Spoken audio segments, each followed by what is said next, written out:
So, korang takut tak? Hi, welcome back to Santai Chill. Sebelum kita tengok, jangan lupa like, share dan subscribe sebelum aku bagi korang rasa takut. So, intro dulu.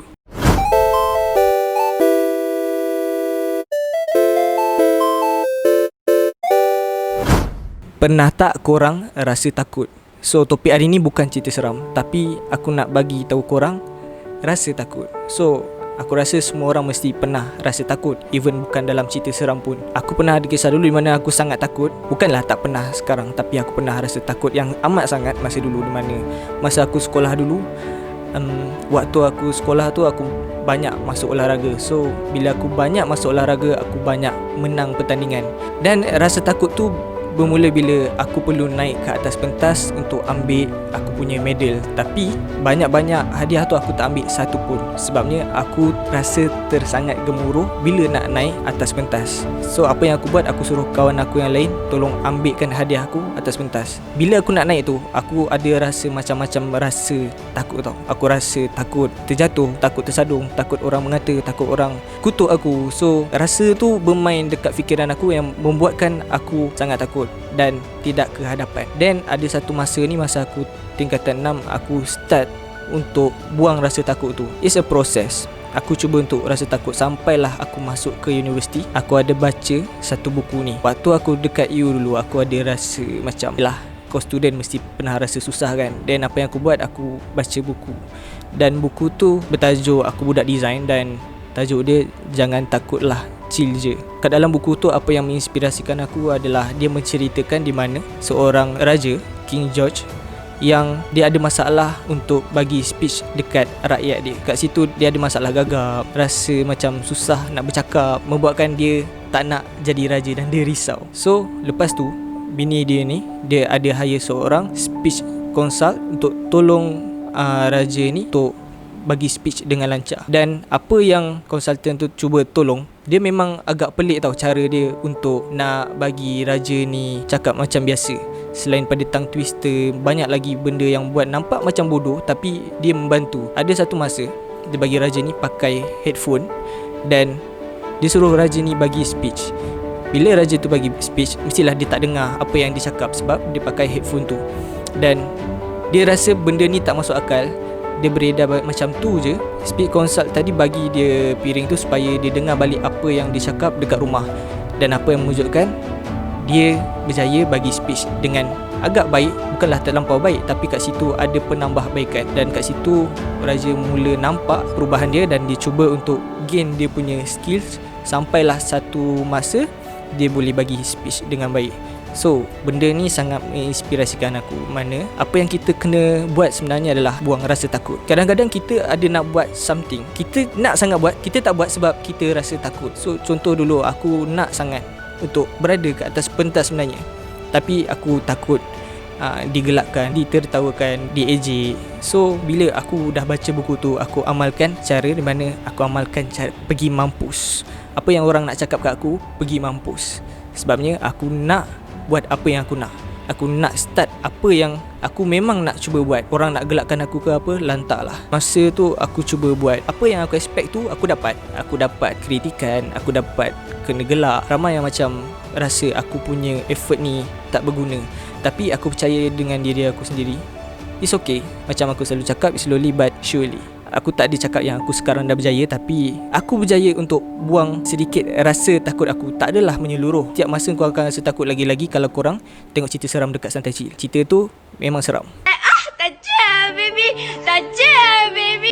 You guys, aku rasa banyaklah benda-benda yang sebenarnya rasa takut ni datang oleh surround kita tau. Contohnya macam kalau kau boleh tengok kat komen ni, aku sebenarnya kadang-kadang rasa down, tapi bila fikir balik, kalau kita nak kecapi kejayaan yang besar, mesti kita kena hadapi ketakutan yang lagi besar. Macam kalau kau tengok banyak jutawan, banyak orang yang dah berjaya, dia lalui banyak proses dan kecaman, tapi apa yang dia buat, dia ignore je dan dia terus buat apa yang dia nak buat. Kalau korang takut untuk hadapi apa yang korang semua akan tempuh, so korang kat situ mungkin tak dapat pergi jauh.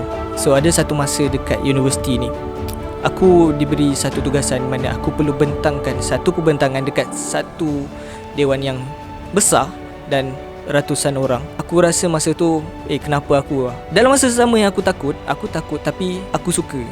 Aku rasa macam aku sangat appreciate yang aku dapat peluang ni. Cuma aku takut kena gelak, takut kena cemuh, macam-macam lagi. Masa tu aku agak gemuruh, so aku cuba buat persiapan. Dan speech yang aku nak kena bagi ni agak macam susah juga sebab dia berkaitan dengan teori.